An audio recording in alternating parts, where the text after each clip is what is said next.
October 330 BCE. The Zagros Mountains, Persia. Picture this. You're marching through a mountain pass so narrow that the soldiers ahead of you disappear around a bend and you cannot see what is waiting for them. The cliffs on both sides rise hundreds of feet above your head. The morning sun is in your eyes. The air is thin and cold. You are deep inside enemy territory, 3 months past the largest battle in the ancient world, and every city you have marched through since has opened its gates without a fight. You are part of the most unstoppable army on earth, and you have just walked into a trap. Above you, on ridgelines you cannot even see clearly, thousands of Persian soldiers are waiting. Boulders are already in position. Archers have been knocking arrows since before dawn. The man who designed this ambush has studied Alexander the Great, watched him destroy the Persian army at Gaugamela, and chosen the one place in the known world where Alexander's genius cannot save him. This is the Persian Gate. And for the first and only time in his eastern campaign, Alexander the Great is about to be stopped. By the end of this video, you will understand exactly how a single mountain pass nearly ended the greatest military campaign in history, what Alexander did when brute force failed him, and why the events in these mountains changed the ancient world forever. To understand why the Persian Gate mattered, you need to understand what came before it. 3 months earlier, on the open plain of Gaugamela, Alexander had done something that most of the ancient world believed was impossible. He had faced Darius III, King of Kings, commanding an army of 250,000 soldiers, and he had broken them before sunset. Not just defeated them, shattered them. Darius had abandoned his men and fled for his life. The Persian Empire, the largest political structure the world had ever seen, lost its center of gravity in a single afternoon. After Gaugamela, the dominoes fell fast. Babylon, one of the greatest cities on earth, opened its gates without resistance. Its people welcomed Alexander with ceremony, with offerings, with a kind of submission that empires only perform when they believe resistance is futile. Alexander entered the city not as a conqueror demanding destruction, but as a king claiming what he believed was already his. He stayed a month. His army rested. Reinforcements arrived from Greece and Macedonia. The treasury was reorganized. Even Mazaeus, the Persian commander who had fought ferociously on the right flank at Gaugamela, was allowed to retain his position as satrap. Alexander was no longer just winning battles. He was learning to rule. From Babylon, he marched to Susa. Susa surrendered too. Its treasury alone contained tens of thousands of talents of silver and gold, enough to fund Alexander's campaign without ever needing another coin from Greece. He sent money west to support Antipater, who was managing political tensions back home. But Alexander did not rest at Susa. He could not afford to. Darius was still alive, and as long as Darius breathed, the Persian Empire had a living center around which resistance could still form. The satraps still commanded armies.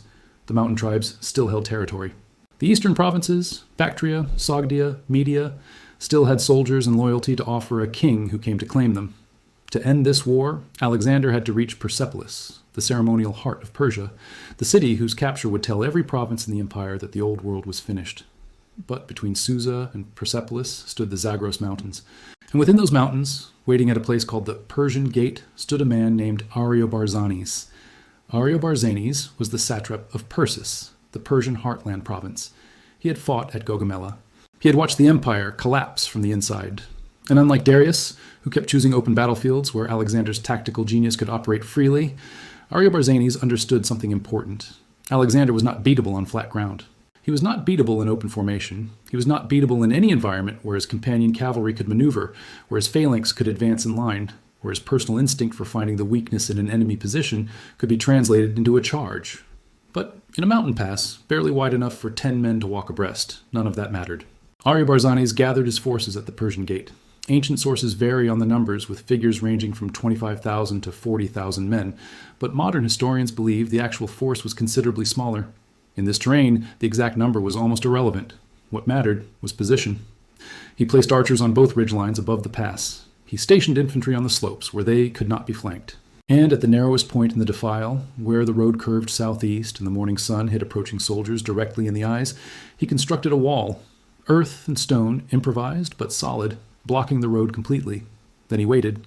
Alexander divided his army before entering the mountains. Parmenion, his most senior general, took the main column along the royal road with the baggage train, the allied Greek infantry, and the slower-moving elements of the army. This was the safer, longer route. Alexander himself led approximately 17,000 to 20,000 of his best soldiers through the mountain passes, intending to move fast, reach Persepolis quickly, and deny Darius any time to organize new resistance. The march through the lower passes had gone smoothly. The Uxians, a tribal group that had historically demanded payment from armies crossing their territory, tried the same approach with Alexander.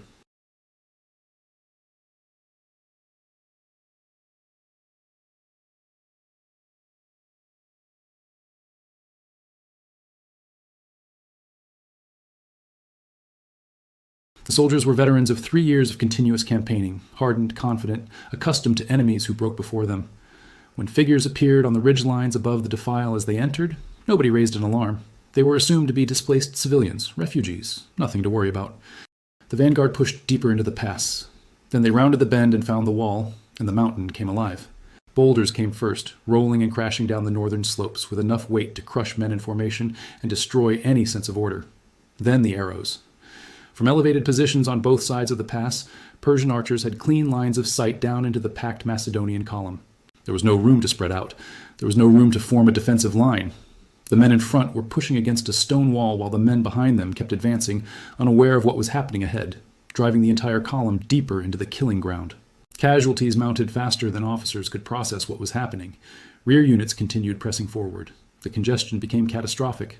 Men who had shattered the Persian army at Gaugamela were dying without being able to raise their weapons in any meaningful defense, killed by rocks and arrows in a defile that turned the most disciplined army in the world into a panicking crowd. Alexander gave the order to retreat. It was the right decision. It was also the most painful order he had ever issued. The Macedonian army pulled back out of the pass, leaving their dead behind them in the defile. By Greek military standards, abandoning the dead on a battlefield was deeply dishonorable. It was the kind of thing that haunted soldiers, that commanders spent their lives trying to avoid. Alexander had done the impossible on 3 continents and never left his men behind. Now he had. The Persian Gate had forced him to. Back in camp, outside the mouth of the pass, Alexander faced a problem that his previous victories had never prepared him for. He could not solve this with a cavalry charge. He could not find the gap in the enemy line and drive a wedge through it. He could not do what he had done at the Granicus, at Issus, at Gaugamela. The terrain had taken every tool he knew how to use and made them useless. Ariobarzanes was not moving from his position. He had no reason to. Every day the Macedonian army sat outside the Persian Gate. The Persian heartland gained time. Darius was somewhere to the east, trying to rebuild his forces. Winter was tightening the mountain supply lines. Alexander was deep inside hostile territory with no road forward and no straightforward alternative. And so he did what he had always done when the obvious path was closed. He thought differently. The accounts of what happened next vary between the ancient sources, and historians have debated the details for centuries. But the essential shape of what Alexander did is clear. Through interrogation of prisoners, or possibly through local knowledge obtained from a shepherd who knew the mountain terrain, a secondary route was identified. A path that wound through the hills above and around the Persian position, treacherous in winter, longer than anything the army wanted to march, but capable of bringing a force around behind Ariobarzanes. If it worked, the defenders of the Persian Gate would find themselves trapped between 2 forces instead of waiting in safety behind their wall. The terrain that had made them untouchable would become the thing that killed them. If it failed, or if the Persians detected the movement and repositioned, Alexander would have split his army in a hostile mountain range in winter, and handed Ariobarzanes the opportunity to destroy it in pieces. Alexander chose to try. He left a force of approximately 3,000 infantry in camp at the mouth of the pass, with orders to light additional fires through the night, so the Persian position would see the same number of campfires as before and believe the full army was still in place. Misdirection. Make Ariobarzanes look forward while Alexander moved behind him. Then Alexander led the striking force into the mountains. The march was brutal, cold air that cut through even the heaviest cloaks, steep inclines in the dark, unstable ground that had not been scouted, had not been prepared, had not been marched by an army in living memory. Men who had crossed the Hindu Kush, who had marched from Greece into the heart of Asia, found this passage among the worst they had endured. They moved without torches where possible. Sound discipline was enforced. Every man understood that if the Persians on the ridgelines heard them, the flanking maneuver would be discovered, and the campaign might end in these mountains. For roughly 2 days, they climbed and descended and climbed again, following a route that wound through terrain designed to exhaust and disorient anyone who tried to cross it. But the Macedonian army was not anyone. These were the soldiers who had crossed the Alps, crossed deserts, crossed rivers in full flood. They kept moving. Then, as the sky began to lighten, Macedonian units began reaching positions above and behind the Persian lines. The trap was about to close. At dawn, the force that had remained at the camp mouth moved forward into the pass, directly against the Persian front. Not a suicidal charge, a deliberate fixing action.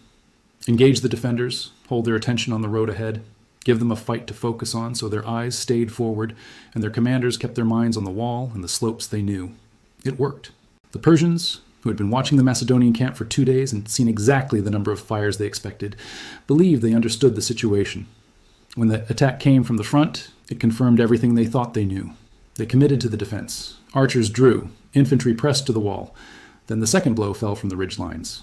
A Macedonian detachment that had taken a position along the upper slopes began pressing down from above. The Persian defenders who had dominated those heights suddenly found themselves fighting on terrain they no longer controlled. Orders became confused. Units that had been positioned to fire down into the pass now had enemies above them. And then Alexander arrived from the rear. The force that had spent 2 days in the dark crossing mountain terrain nobody had ever mapped suddenly appeared behind the Persian encampment. Not as a tired, disordered collection of soldiers at the end of a difficult march. As a formed, deliberate striking force hitting an enemy that had just discovered its position was indefensible. The narrow terrain that had made the Persian Gate impregnable now made it a cage. There was nowhere to retreat cleanly. The same geography that had compressed the Macedonian column into a killing zone in the first assault now compressed the Persian defenders into a space they could not maneuver in. Persian units that tried to break out found Macedonian soldiers on every high point. The camp itself was overwhelmed. The fighting in the final phase was close and vicious enough that ancient accounts describe Persian defenders grabbing Macedonian weapons and fighting with whatever they could reach. Ariobarzanes himself tried to break through with a portion of his forces. The ancient sources are not entirely consistent on what happened to him. Some say he died fighting in the pass. Others suggest he escaped briefly and was killed later near Persepolis. What is certain is that by midday, organized Persian resistance at the Persian Gate had ceased. The road to Persepolis was open. Alexander moved fast. He understood that the psychological moment mattered as much as the military one. Tiridates, the governor of Persepolis, opened negotiations immediately. He surrendered the city and its treasury, one of the most extraordinary concentrations of wealth in the ancient world, estimated by ancient sources at around 120,000 talents of silver and gold, accumulated over 2 centuries of Persian imperial taxation. Alexander entered Persepolis. 4 months later, its great palace complex was burned. The ancient sources disagree on why. Some describe a reckless decision made during a drunken celebration, a moment of impulse that the sober Alexander of the next morning would have regretted. Others frame it as a deliberate political act, revenge for Xerxes burning the Athenian Acropolis 150 years earlier, a symbolic closing of the wound that had started the entire Greek-Persian conflict. Whatever the truth, the burning of Persepolis marked the end of the Persian Empire as a going concern. The palace complex that had stood as the physical symbol of Achaemenid power was ash, but Darius was still alive, and so the war continued east, into Media, into Bactria, into regions that Alexander had never planned to enter when he crossed into Asia 5 years earlier. He pursued Darius not for territory, but for finality. He needed to be the man who ended the Persian king's reign, not the man who allowed a fugitive monarch to become the seed of future resistance. He never got the chance.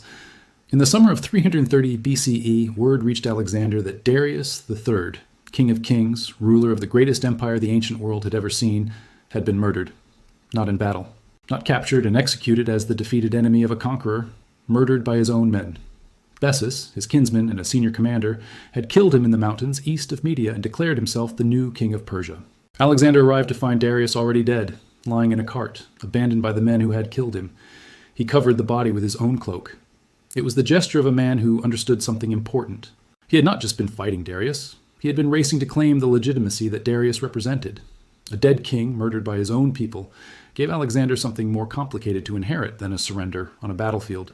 It gave him a murdered monarch to avenge, a throne that had been seized illegitimately, and a justification to pursue Bessus as a usurper rather than a rival. He continued east. The campaign that had begun at the Granicus River in 334 BCE with a cavalry charge into Persian forces would continue for another 6 years, through Bactria, through Sogdia, through regions that Greek maps had never accurately charted. Each year the army marched further from home into territory that grew stranger and more resistant. Garrisons were left behind. Local revolts broke out.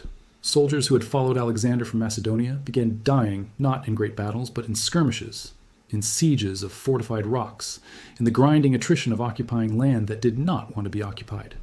The Persian Gate was the moment where all of this became visible for the first time. Before that ambush, Alexander had faced armies and broken them. He had faced cities and taken them. He had faced kings and outlasted them. Every problem had a military solution that his genius could find and his army could execute. At the Persian Gate, the problem was the ground itself. And the way he solved it revealed something that Ariobarzanes, for all his skill in choosing terrain, had not accounted for. Alexander was not just a cavalry commander who led brilliant charges. He was a general who could think past the moment in front of him when that moment offered no solution. He could absorb failure, retreat with discipline, gather information, design a new approach, and execute it under conditions that would have paralyzed a lesser commander. He had been stopped at the Persian Gate. He came back around it. That capacity, the ability to respond to failure, not with panic or repetition, but with genuine adaptation, is why the campaign that began at the Granicus eventually reached the banks of the Indus. The Persian Gate was not a footnote in Alexander's story. It was the test that revealed what he was made of when the genius that had always been enough was, for the first time, not enough on its own. He passed it, and the empire burned.